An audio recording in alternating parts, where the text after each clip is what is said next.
Salut à tous, c'est Axel de testmobile.fr. Aujourd'hui, une vidéo, je pense, qui va vous intéresser. On va comparer le Sony Xperia Z1 avec le LG G2, avec nos critères habituels de comparaison, qu'on a déjà utilisé pour d'autres vidéos auparavant.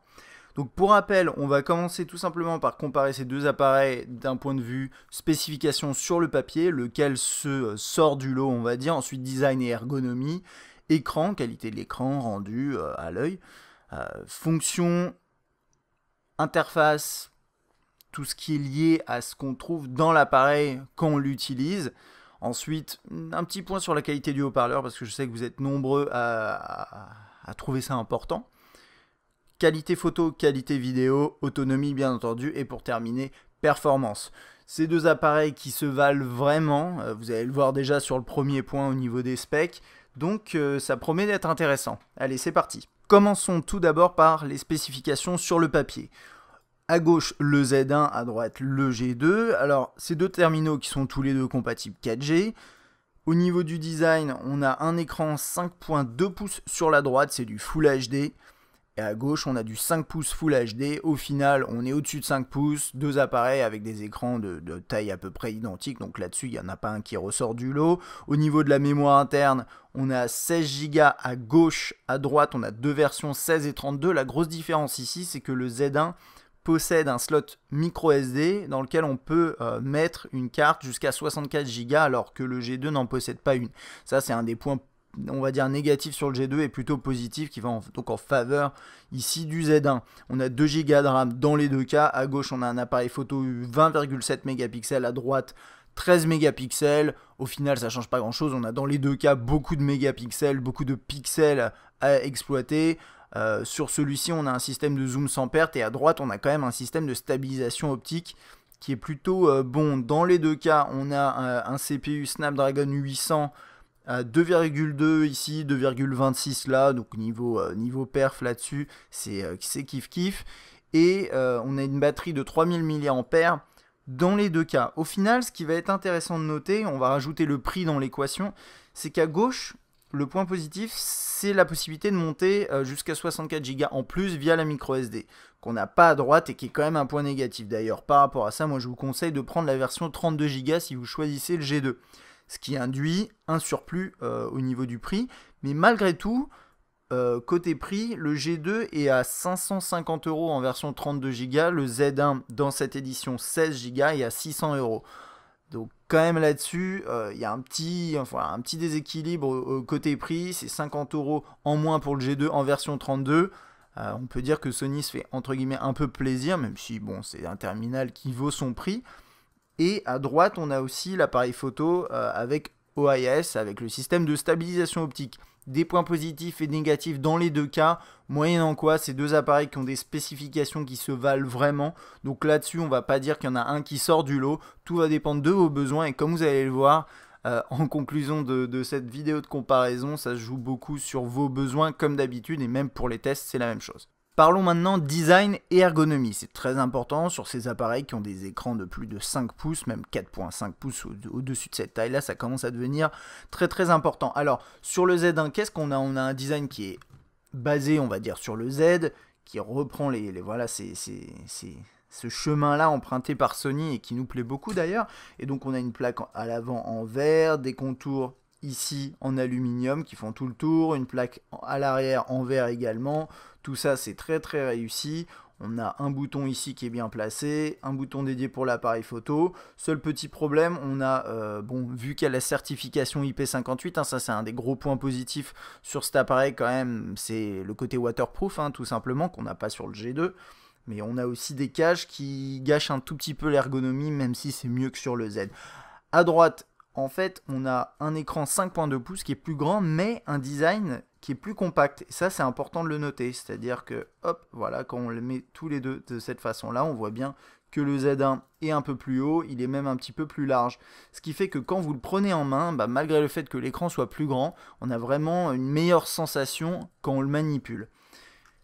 Et sur celui-ci, le petit point négatif, ça va dépendre de vos goûts, mais c'est qu'il est entièrement en plastique. Ici, dans sa version, même en blanc, il est comme ça, mais il est en plastique brillant, ce qui ne plaira pas à tout le monde. On a ce système de boutons à l'arrière qui est quand même original, un peu risqué. À l'utilisation, il s'est avéré que vous pouvez vous habituer et ça devient pas trop mal quand vous êtes habitué au bout de peut-être quelques jours d'utilisation, mais c'est quand même un risque et c'est pas dit que ça vous plaira. Donc d'un point de vue ergonomie et design, en fait vous avez deux approches différentes, hein. Vraiment ici un peu moins risqué, premium, un peu plus large mais qui reste quand même bien, on peut bien le prendre en main, et ce côté waterproof. Ici c'est plus des bordures fines, un côté un petit peu original au niveau de l'ergonomie et un écran 5.2 pouces composé, enfin, dans un terminal qui est au final plus petit. Au final, là-dessus, moi je donne ce point quand même au Z1 pour plusieurs raisons. C'est le côté waterproof, c'est l'ergonomie qui au final est meilleure au niveau des boutons, puisqu'on a un bouton dédié pour l'appareil photo, une position qui est un peu plus classique, mais qui est quand même excellente, pardon, sur le Z1. Là-dessus c'est un peu plus risqué, même si ça passe, mais bon, c'est quand même c'est plus facile à gérer, en tout cas sur le Z1. Le côté waterproof et puis surtout le côté premium qu'on a ici et qu'on ne trouve pas là, même si c'est du plastique mais très bien assemblé. Donc là-dessus je donne un point au Z1. Après ça va dépendre de vos goûts. Pour l'ergonomie, ça c'est autre chose, ça se voit à l'usage. Parlons maintenant des écrans. L'écran sur le Z1, donc du 5 pouces Full HD, à droite du 5.2 Full HD. On a une forte densité de pixels dans les deux cas. On est à 441 ici et 424 là. Donc plus élevé sur le Z1, mais c'est dû à la taille de l'écran. Au final, ça se contrebalance. Et même au-delà de 300, en théorie, vous voyez plus rien, vous voyez plus la différence. Donc là-dessus, on va pas s'attarder sur ce point. On a des couleurs qui sont un poil plus vives sur le Z1 par rapport à ce qu'on a sur le G2. Là, la luminosité est à fond dans les deux cas. Ce qui est important de savoir, c'est que sur le Z1, vous avez donc X-Reality, qui est une évolution de Bravia Engine, et vous avez également, c'est une dalle Triluminos, donc qui affiche normalement plus de couleurs. Et c'est vrai que quand X-Reality est activé, quand vous comparez deux terminaux entre eux, eh bien on a des couleurs un peu plus vives. C'est assez sympa, et le X-Reality, vous allez voir dans un petit instant, ça apporte un vrai détail. Il y a juste un truc à noter, et là je le vois d'ici parce que moi je suis sur un angle différent que le vôtre, on va dire. C'est que voilà, les angles de vue sont bien mieux gérés par le G2. Vous voyez ici la luminosité qui bascule très rapidement sur celui-ci. On est au maximum de la luminosité dans les deux cas, et quand on regarde, bien écoutez, le Z1 est un petit peu au-dessus, mais c'est pas non plus extrêmement visible. On a une gestion des blancs qui est quand même différente. Donc là, on a un blanc qui tire un tout petit peu plus vers le jaune, là peut-être un tout petit peu plus vers le rose. C'est léger, mais il y a quand même une différence. Je pense que vous la voyez même à travers la caméra. Au niveau des noirs, bah écoutez, c'est assez avantageux à la caméra. Vous avez vraiment l'impression qu'il n'y a pas de différence entre cette bordure-là et ici. Peut-être que vous voyez un petit peu les reflets. Dans la réalité, on est sur des technologies qui sont un petit peu moins contrastées, un peu moins performantes là-dessus que par exemple l'AMOLED. De fait, les noirs sont légèrement grisés. Dans les deux cas, je trouve que le rendu est similaire. Là, on voit sur les couleurs, on a quand même des couleurs légèrement plus flashy sur le Z1. Notez que cette fonctionnalité X-Reality, vous pouvez la désactiver sur le Z1. Vous n'êtes pas obligé d'avoir ce rendu vif des couleurs. Si c'est quelque chose qui vous intéresse, par contre, bah, voilà, vous serez comblé par cette option. Là, ici, on le voit sur les noirs. Encore une fois, une différence plutôt aussi au niveau des blancs. Là, sur le dégradé, on arrive à peu près au même niveau. Donc, bon, voilà, il n'y a pas de grosse différence sur la gestion des noirs. Après, ce qui est intéressant, ici on le voit assez bien, la scène est plus éclairée sur l'image du bas sur le Z1. Et si on s'amuse un petit peu à zoomer, alors là je vais zoomer, hop, voilà, comme ça, toc, à peu près comme ça, c'est à peu près ça. Vous le voyez, oui, si, je pense que vous le voyez, par exemple sur les poils ici, on a plus de détails sur le Z1, ça c'est grâce à X-Reality qui est activé. Si je l'avais désactivé, on aurait un rendu un peu similaire à ça. Donc ça c'est important de le noter, c'est-à-dire que si vous voulez, si vous aimez les images légèrement accentuées mais avec plus de détails et qui au final apparaît plus joli, c'est vrai que le Z1 s'en sort mieux par rapport à ça. Voilà. Là quand on regarde ici, c'est bon, c'est à peu près la même chose. On va zoomer sur une image. Là, on a l'impression voilà, que les contrastes sont un peu plus marqués, là, l'image est un peu plus éclairée, un peu plus vive. C'est des rendus différents et c'est vrai que les deux écrans sont bons, moyennant quoi, je dois admettre que j'ai une petite préférence pour le Z1 sur pas mal d'éléments et c'est vrai que le X-Reality, je pense que ça apporte réellement quelque chose. Donc là-dessus, sur ce point écran, je le donne au Z1, mais c'est aussi une question de goût.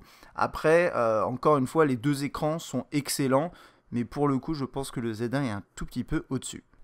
Alors passons maintenant au point sur les fonctionnalités et les interfaces. Tous les deux tournent sous Android 4.2 avec une surcouche qui leur est propre, donc chacun a sa propre identité dans l'interface et a essayé vraiment de l'implémenter de la manière qui lui semblait la plus pertinente.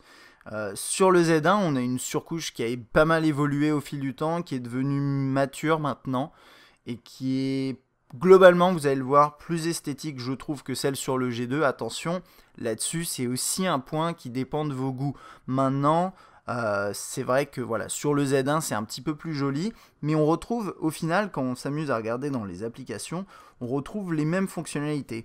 On a un agenda avec des fonctionnalités voilà, très très proches. On a la possibilité de consulter plusieurs éléments en même temps. Quand on rentre dans le client email proposé par le constructeur, c'est ça qui est important, on a les mêmes fonctionnalités, mais c'est vrai qu'au niveau des interfaces, on a quelque chose d'un peu plus affiné, un peu plus sympathique, je trouve, à l'œil sur le Z1, avec par exemple, voilà, ici, tous ces éléments-là qui ont été rajoutés, la barre en bas, c'est plus joli, là, c'est un petit peu plus brut de décoffrage, mais ça reste correct, et surtout, c'est très fonctionnel. Sur les deux terminaux, on a également une fonctionnalité, ici ce qui s'appelle Q-Slide, ici ça s'appelle les micro-applis, qui permet d'afficher par exemple un utilitaire de notes ou autre en petite fenêtre. C'est quelque chose qu'on retrouve dans les deux et qui permet de faire du multitâche plus rapidement. Sur celui-ci, on a aussi le mouvement à 3 doigts que j'ai présenté dans ma vidéo de test et dans le test, qui permet d'avoir une meilleure gestion du multitâche, mais au final, ça revient à peu près au même. Côté multitâche et fonctionnalités dans l'interface et interface générale, on retrouve les mêmes choses. Alors après, c'est vrai que côté personnalisation, LG a fait peut-être un peu plus d'efforts, même si ça se voit pas là dans l'exemple que je vous montre. En fait, vous avez plusieurs thèmes sur le Z1, sauf que ici, c'est juste des assemblages de fond d'écran, on va dire. Là, on a réellement un deuxième thème proposé, en espérant qu'il y en ait d'autres par la suite. Il y a un autre élément, je pense, qui est important sur celui-ci, c'est que vous pouvez personnaliser les touches tactiles, et ça, c'est quand même très très bien. Si vous aimez la personnalisation, vous aimerez peut-être plus le G2. Notez cependant que si vous aimez vraiment personnaliser votre terminal Android, vous avez les mêmes fonctionnalités dans les deux cas, et c'est-à-dire que si vous téléchargez des launchers sur le Play Store, vous pourrez vraiment aller au fond des choses. Et donc ça, pour ce côté personnalisation vraiment poussé, vous avez la même chose des deux côtés, puisque ça dépend absolument pas du constructeur. Donc finalement, pour ces deux terminaux, au niveau des fonctionnalités, ça va plus se jouer, je pense, sur ce qui se passe au niveau des applications multimédia. C'est les applications proposées en fait par le constructeur, et où souvent on retrouve vraiment des fonctionnalités différentes qui permettent de différencier les terminaux d'un à l'autre. Donc là par exemple, on a l'application musicale, lecteur musical, qui est assez fonctionnel, plutôt basique par rapport à ce qu'on trouve ici, d'une certaine façon. C'est juste la façon de présenter les choses, mais on retrouve un peu plus de fonctionnalités ici. Par exemple, on a le lien avec Music Unlimited, on a également la possibilité de télécharger des infos pour retrouver les pochettes, etc. Là, c'est plus classique, mais tout à fait fonctionnel, donc chansons, albums, artistes, etc. Là, c'est la même chose, donc, pas ici, on a la possibilité de rentrer dans vos albums, ce genre de choses, et c'est vrai que quand on compare par exemple la liste, je sais pas, on va prendre la même chose des deux côtés, la liste des chansons. Ici c'est un peu plus lisible la vidéo parce que c'est fond blanc, mais je trouve que c'est quand même plus esthétique chez Sony avec cet effet dégradé en fond, la barre en bas qui est très discrète là ici, qui est avec cet effet alu brossé qui fait un petit peu bas de gamme, mais qui est quand même réussi, je dis pas. Mais on a globalement une interface qui est plus séduisante, je trouve. Ici, on va rentrer dans un morceau pour voir ce que ça donne. On a la pochette dans les deux cas, là on a vraiment le même type de fonctionnalité. On peut défiler en utilisant la pochette, on a le titre, les mêmes fonctionnalités au niveau pause, play, etc. On peut avancer rapidement dans le morceau, enfin là-dessus il n'y a pas de souci, c'est juste que l'interface est un peu différente ici, peut-être plus élégante, et là-dedans ça va encore dépendre de vos goûts.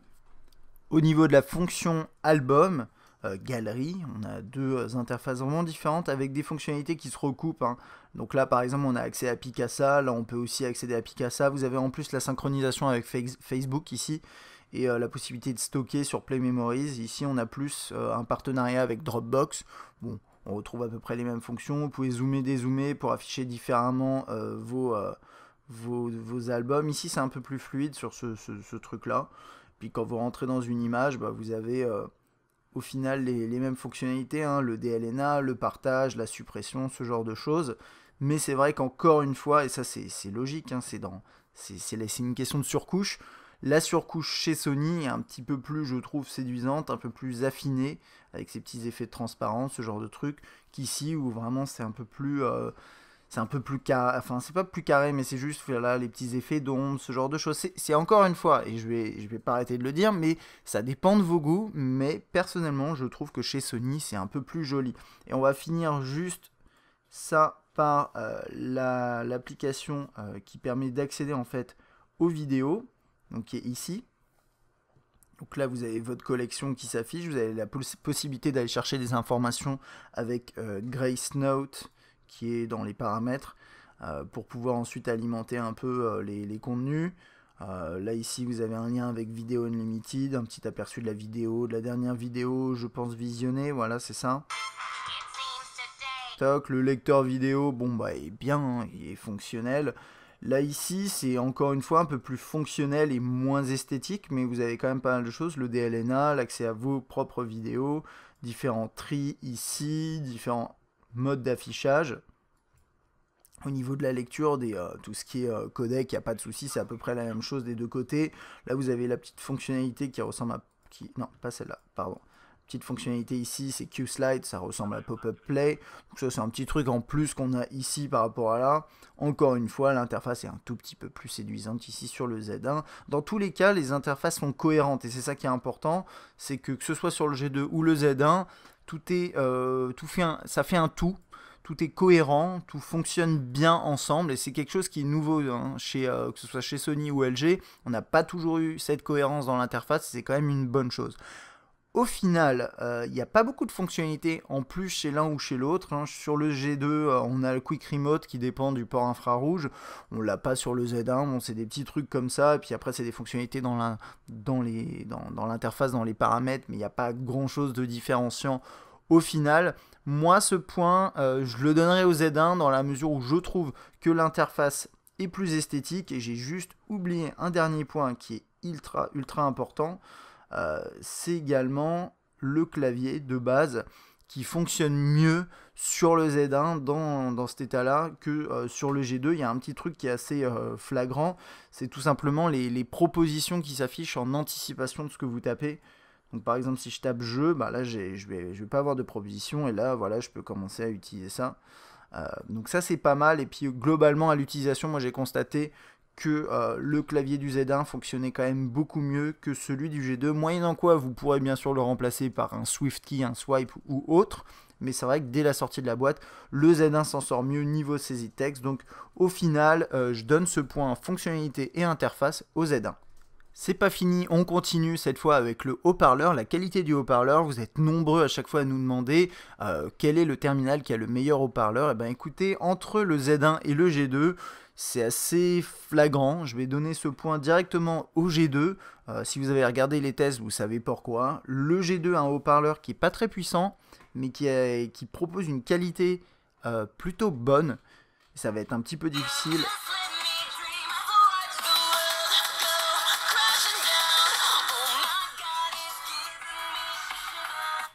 Hop.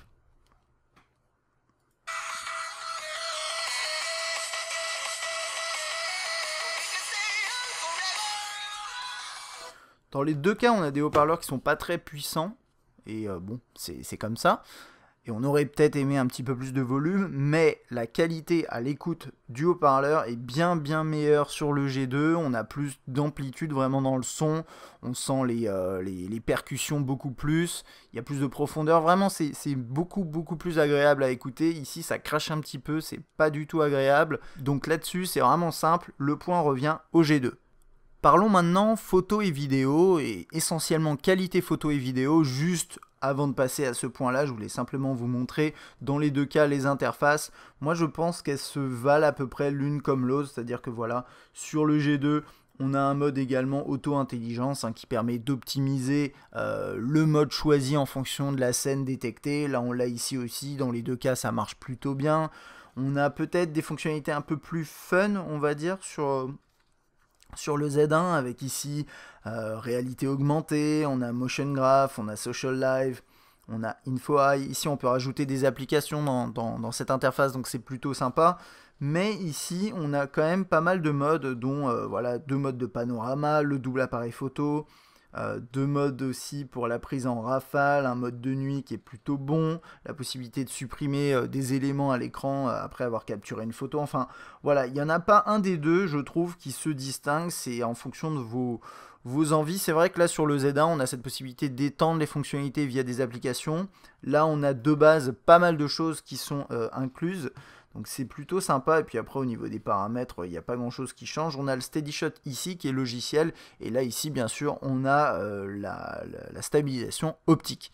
Alors ok, niveau interface, ils se valent à peu près dans l'appareil photo. Mais qu'est-ce qui se passe pour le rendu photo et rendu vidéo? Eh ben pour ça, j'ai pris quelques clichés, à chaque fois les mêmes pour les deux terminaux. Je les avais déjà testés indépendamment l'un de l'autre, vraiment, mais j'ai eu envie de rentrer un peu plus dans le vif du sujet. Alors, ici, par exemple, j'ai pris 2-3 clichés. Vous allez pouvoir voir, par exemple, les différences de gestion des blancs. Donc là, on a quelque chose qui est un peu plus, alors ici, c'est un peu plus rosé dans ces tons-là. Là, c'est un peu plus jaune. On a des contrastes qui sont un peu plus marqués sur le G2. Un peu plus bruité aussi, étrange que ça puisse paraître sur le Z1. Alors, je dis aussi étrange que ça puisse paraître, le seul truc c'est que voilà, vous avez un peu plus de pixels. Là, c'est des photos capturées en 20 mégapixels. Mais quand vous regardez, on a quand même des contrastes plus marqués. Alors ça, c'est au niveau plutôt de la gestion logicielle que ça se passe, a priori, ou en tout cas du mode automatique, comment il anticipe la situation. Là on a fait une petite macro qui est un petit peu compliquée, mais dans les deux cas ça a bien fonctionné.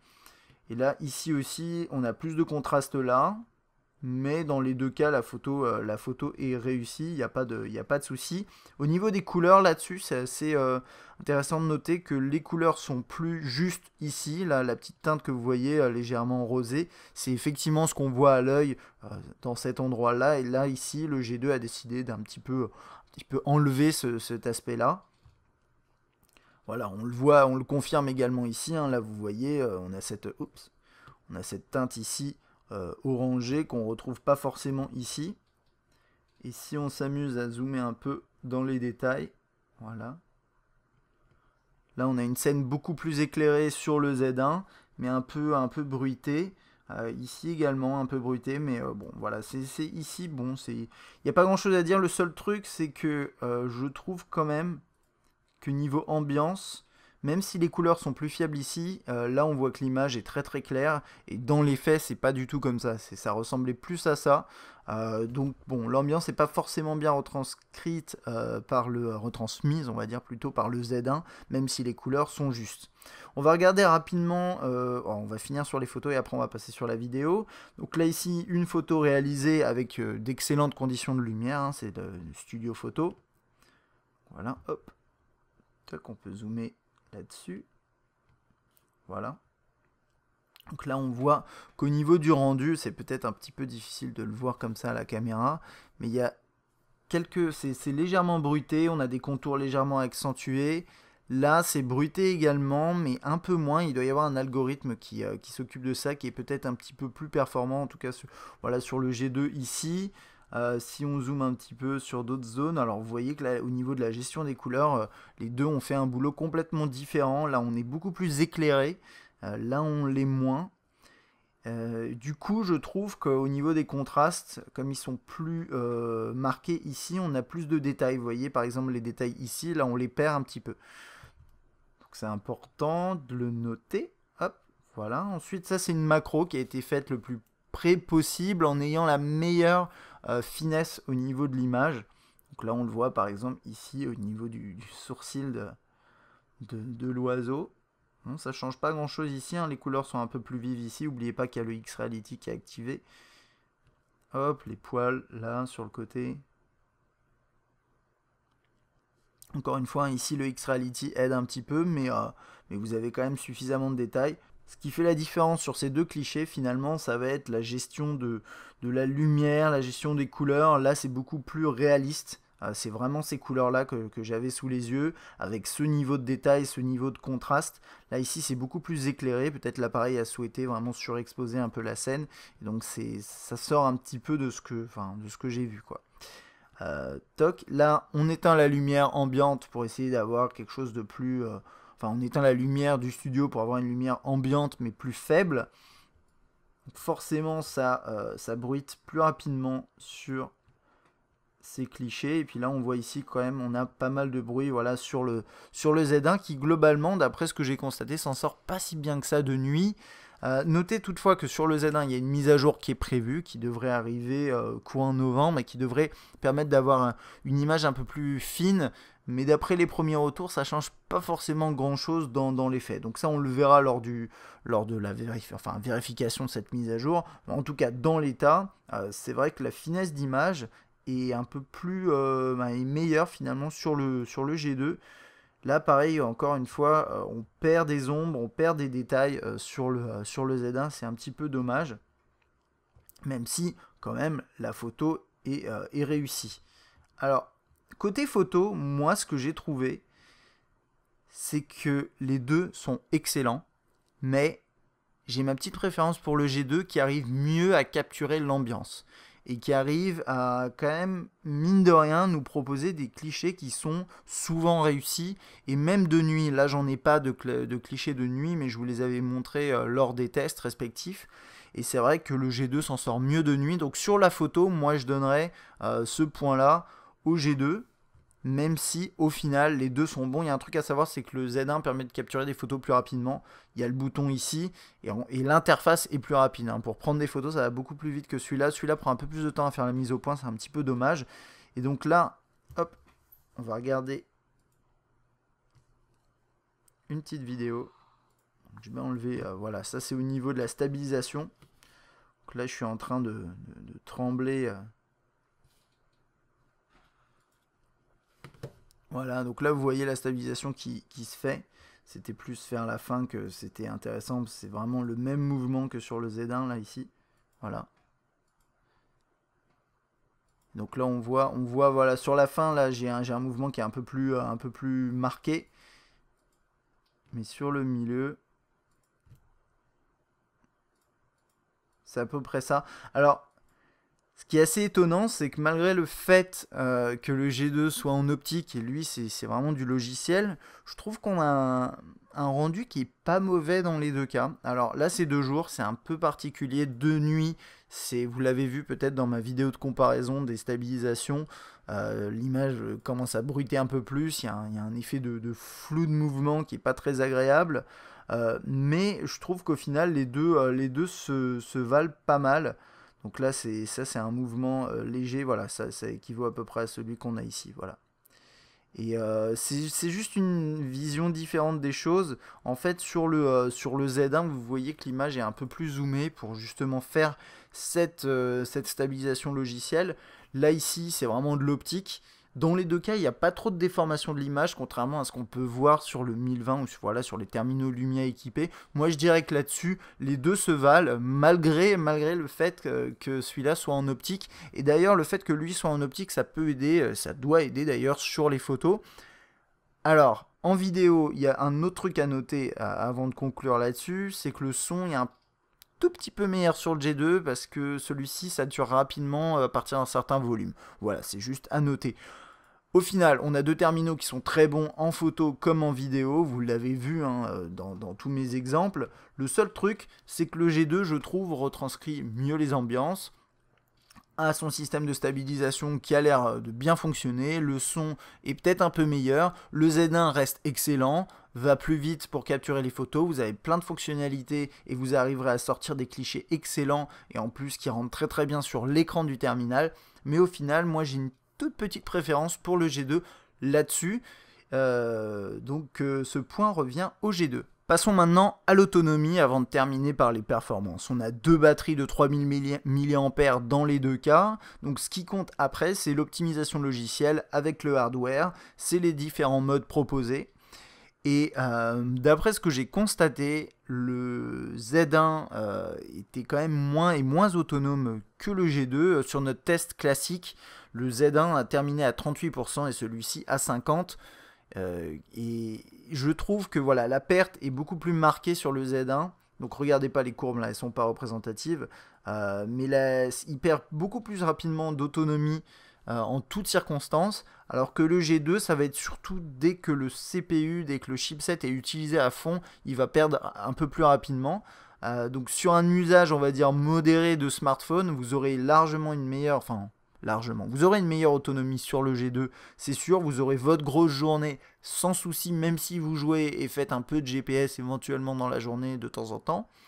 Sur le Z1, ça va être une grosse journée normalement, mais si vous avez un usage un peu plus soutenu, ce sera plus compliqué. Bien sûr, vous avez le mode stamina qui peut aider, donc c'est à vous de voir. En tout cas, de base, sans utiliser les modes d'économie d'énergie, le G2 s'en sort un peu mieux. Et donc ce point autonomie revient au G2. Finissons par les performances. Les deux terminaux sont équipés de CPU, de chipset Qualcomm Snapdragon 800 quad-core cadencé respectivement à 2,2 et 2,26. Donc on est sur les mêmes types d'équipements. En performance brute, c'est-à-dire dans les benches, on est un petit peu plus en faveur du Z1. Là par exemple, j'ai un 33 500 alors que là je suis plus à 31 000 on va dire. Donc oui, en perf brut, je pense que oui, effectivement, le Z1 est un tout petit peu au-dessus.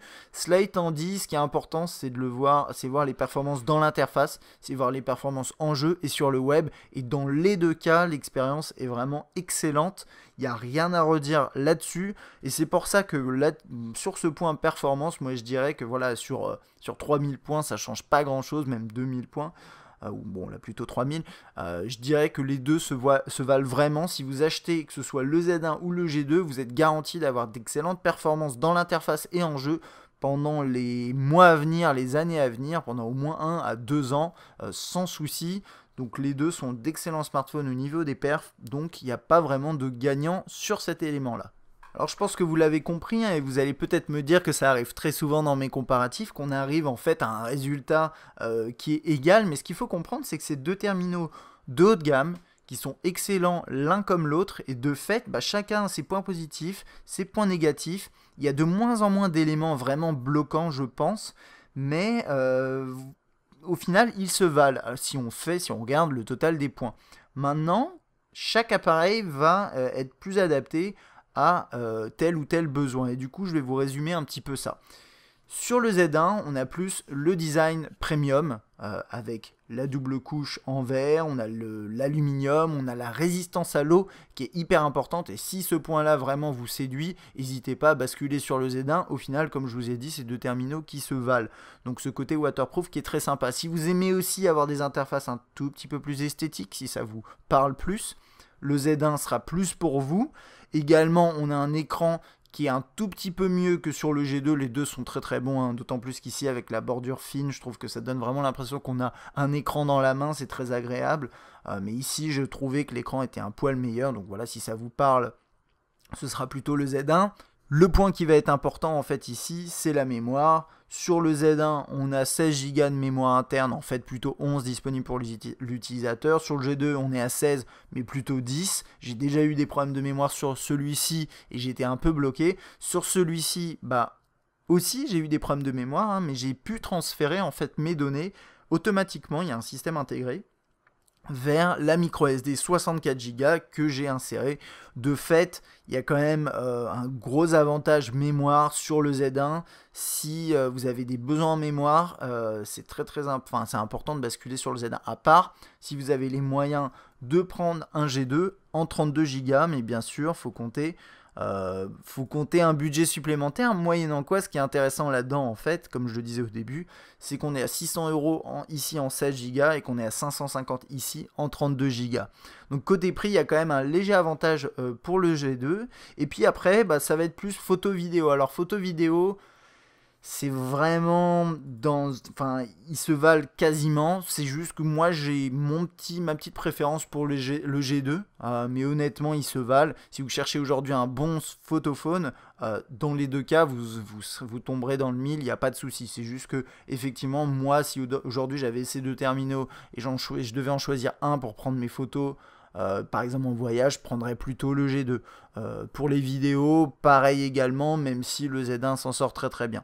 Et puis côté autonomie, je pense que c'est important, le G2 s'en sort quand même un peu mieux. Donc si vous avez besoin d'un terminal autonome, celui-ci vous conviendra peut-être plus. Donc comme vous voyez, voilà, prenez tous les points abordés, donc spécification, design, ergonomie, puissance, écran, fonction, haut-parleur, photo-vidéo, performance, prenez-les, essayez de les organiser, faire une liste dans votre tête ou sur un papier, hein, allez-y, faites-le, et dites-vous, qu'est-ce qui est plus important pour moi? Une belle interface, oui ou non? Ok, je la mets en haut. Vous voulez des belles photos? Dans les deux cas, vous êtes gagnant, même si le G2, d'après moi, est un petit peu au-dessus. Vous voulez une bonne autonomie? Vous voulez une meilleure performance? Bon, les deux se valent, hein, sur les perfs, mais voilà, c'est ça un petit peu la démarche à suivre. Faites une liste de vos éléments et ensuite comparez aux points qui sont abordés dans ce test comparatif. Et vous devriez normalement pouvoir faire votre choix. N'oubliez pas aussi le prix, bien entendu, 600 € ici pour la version 16 et 550 ici pour la version 32 Go. C'est terminé, hein, pour ce petit comparatif entre le Z1 et le G2, que de toute façon je trouve sont deux terminaux excellents. Je vous invite à regarder les tests respectifs si vous voulez aller un peu plus loin. Et si vous avez des questions, n'hésitez pas bien sûr à laisser un commentaire. Si vous avez apprécié cette vidéo, vous pouvez appuyer sur like en bas à gauche, quelque part par là sur YouTube. Et également vous abonner pour recevoir d'autres vidéos de ce type, que ce soit des tests ou des comparatifs. Et moi je vous dis à bientôt.